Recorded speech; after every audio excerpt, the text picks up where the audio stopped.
कराची का हाल दिखाते हैं। कराची में जहां इंडिया का मोस्ट वांटेड दाऊद इब्राहिम छिपा है, वहां आज हालात बाढ़ जैसे हैं। कराची में सड़क से लेकर अस्पताल तक सब जगह पानी ही पानी है।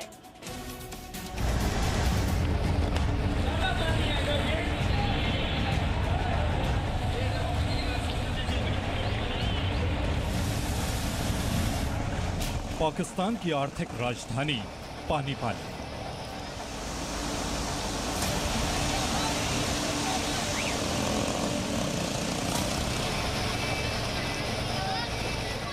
शहर कराची में बारिश के बाद सिर्फ पानी पानी।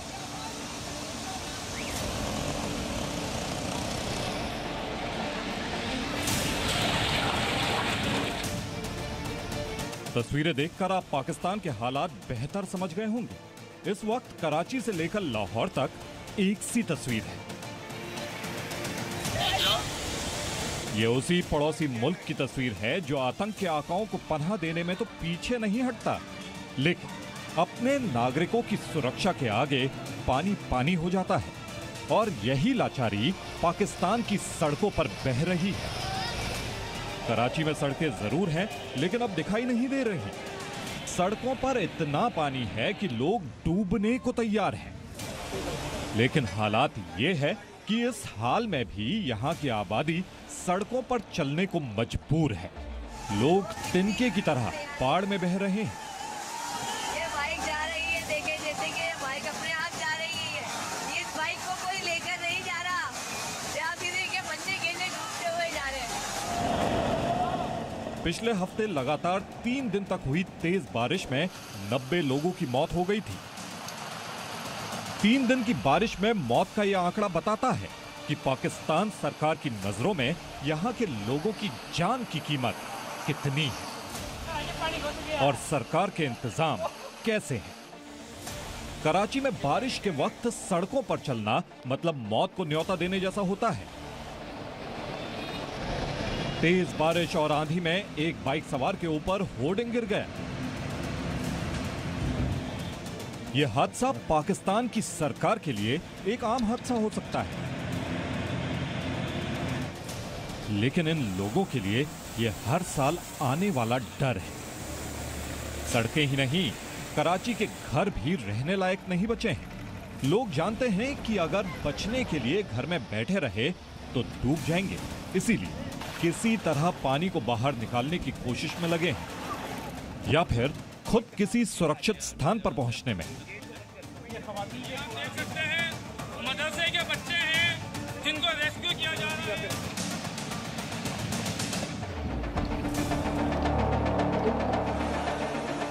अब कराची के एक अस्पताल की तस्वीर देखिए। यह अस्पताल अब किसी तालाब में तब्दील हो चुका है, लेकिन एक लाचार देश के नागरिकों को सरकार से राहत नहीं, सिर्फ बेबसी ही मिलती है। ये तस्वीरें गवाह हैं। अस्पताल के इस हाल के बाद भी मरीज इलाज के लिए आ रहे हैं। कराची में हर तरफ बस बाढ़ है, मदद की अपील नहीं, क्योंकि लाचार सरकार है। पाकिस्तान के नागरिकों के चेहरों पर एक ही सवाल है, पाकिस्तान में बाढ़ तो है, लेकिन कौन जिम्मेदार है? ब्यूरो रिपोर्ट, जी मीडिया। तो पाकिस्तान बाढ़ के लिए पैसों का रोना रो रहा है, लेकिन यही पाकिस्तान आतंकवादियों को पालने पोसने में बेहिसाब पैसा खर्च करता है। पाकिस्तान अगर अपनी जनता के कल्याण के लिए कुछ पैसे खर्च कर दे तो हर वर्ष बाढ़ में डूबते पाकिस्तान और यहां की जनता को बचाया जा सकता है।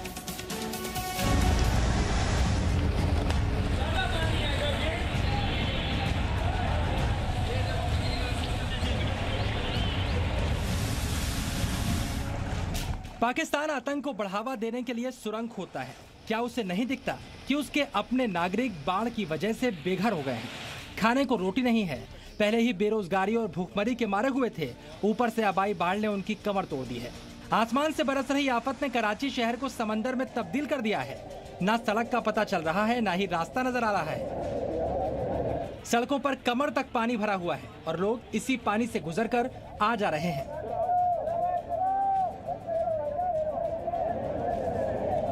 पाकिस्तान से ऊपर वाला भी नाराज लग रहा है। जोरदार बारिश और बढ़ती बाढ़ से पाकिस्तान की जनता की बुरी हालत है। कराची में अब तक 30 से ज्यादा लोगों की बाढ़ और बारिश से मौत हो चुकी है। कराची की कई प्रमुख सड़कों पर पानी भर जाने की वजह से भारी ट्रैफिक जाम देखा गया। तस्वीरें देखकर कराची शहर के हालात का अंदाजा आपको हो जाएगा। कराची में बारिश का नया रिकॉर्ड ही बन गया। कराची में साल 1967 के बाद से एक दिन में सबसे ज्यादा बारिश दर्ज की गई। मौसम विभाग के मुताबिक कराची में मात्र 12 घंटे में 223.5 मिलीमीटर बारिश हुई, जो कि शहर में एक दिन में हुई सबसे अधिक बारिश है। एक दिन में हुई सर्वाधिक बारिश का रिकॉर्ड 26 जुलाई 1967 का था, जब मसरूर बेस में 211.3 मिलीमीटर बारिश दर्ज की गई थी। मौसम विभाग के अधिकारियों के मुताबिक अगस्त में हुई बारिश से शहर का 89 साल पुराना रिकॉर्ड टूट गया। कराची के ग्रामीण इलाकों में भारी बारिश के बाद आया सैलाब लोगों के घर अपने साथ बहा ले गया। घर का सामान और मवेशी तक बह गए। लोगों की जिंदगी भर की कमाई सैलाब में बह गई। उनकी समझ में नहीं आ रहा कि करें तो क्या करें, अपनी परेशानी किसे बताएं। पानी जब आ रहा था तो पीछे से उन लोगों ने बोला पानी आ रहा है। मैं जब के उठा तो मैंने बोला अभी जानवर निकालो। मैं जानवर को निकालने के चक्कर में तो हमारे अब्बू ने बोला मैं आ, तो मैंने बोला अब्बू तुम अंदर जाओ। अब्बू हमारा अंदर गया। एक हमारा अम्मा था, अम्मा को भी मैंने अंदर किया। 2 मेरे भाई माजूर है, माजूरों को अंदर किया। तो जब मैंने देखा तो जानवर हमारे सब जा रहे हैं। जानवरों के पीछे मैं चला तो मैं डूबने लगा। मैं फिर बाहर निकला। पाकिस्तान में भारी बारिश और तूफानी बाढ़ की वजह से लगभग 200 लोगों की जानें जा चुकी हैं। इतना ही नहीं, हजारों लोगों को अपना घर छोड़कर भागना पड़ा है। आलम यह है कि लोगों को शव दफनाने के लिए जगह नहीं मिल रही। तकरीबन जितने हमारे पास जो देहाती हैं वो सारे डूब गए हैं। इनको हमने रात को रेस्क्यू करके स्कूल में पनाह दी थी। हमारे पास एक मैयत हुआ था रात को। वो मैयत 5 बजे से लेके रात के 12 बजे तक हमारे कांधों पे थी। हमें तदफीन के लिए जगह नहीं मिल रहा था। पाकिस्तान अपनी अर्थव्यवस्था का बड़ा हिस्सा आतंकवाद को बढ़ाने में खर्च कर देता है, लेकिन बाढ़ से त्राहिमाम कर रही जनता के लिए पाकिस्तान गरीब हो जाता है। पाकिस्तान के प्रधानमंत्री इमरान खान आतंक पर लगाम लगाने की बात करते हैं और भारत की सीमा में आतंकियों की घुसपैठ के लिए सुरंगें खोदते हैं। Bureau report, ji media. Presenting B News app available on Google Play and App Store. Download it now.